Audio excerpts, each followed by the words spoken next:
না ভাই, সেরাম কিছু না। রাস্তা আছে, সমস্যা নেই। আপনি গাছ মারবেন কবে? ও ভাই, আমার জনেরা তো কালকে এসে গাছ মারবে।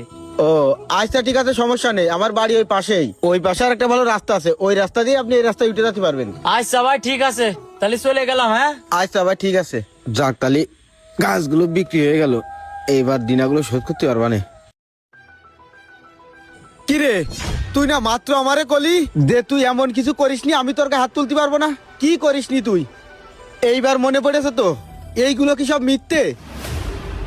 আরে তুই আমার ভাই, তোরে বিশ্বাস করে আমি কইছি বাগানের গাছগুলো বিক্রি করে দিতি। আরে আমার সমস্যা মানে তোর সমস্যা, তোর সমস্যা মানে আমারও সমস্যা। আর তুই গাছ বিক্রি করেছিস আজকে 40,000 টাকা, আর আমার এসে করছিস কি যে ভাই গাছ বিক্রি করেছি 30,000 টাকা। তুই আমার ভাই হয়ে এরকম একটা বেইমানি কাজ কি করে করতে পারলি? তুই সবই জানিস, পাওনাদাররা যে টাকাগুলো পাবে শুধু তোর কারণেই পাবে।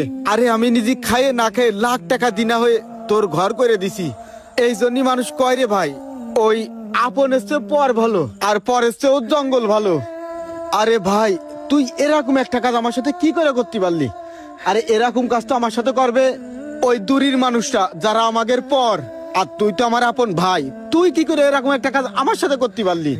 আমার একটা আশা ছিল যে তোর মাধ্যমে গাছগুলো যদি বিক্রি করতে পারি তাহলে হয়তো ভালো দাম পাবো। আরে তোর থাকার জায়গা নেই, তোরে আমি আলাদা বাড়ি করে দিছি।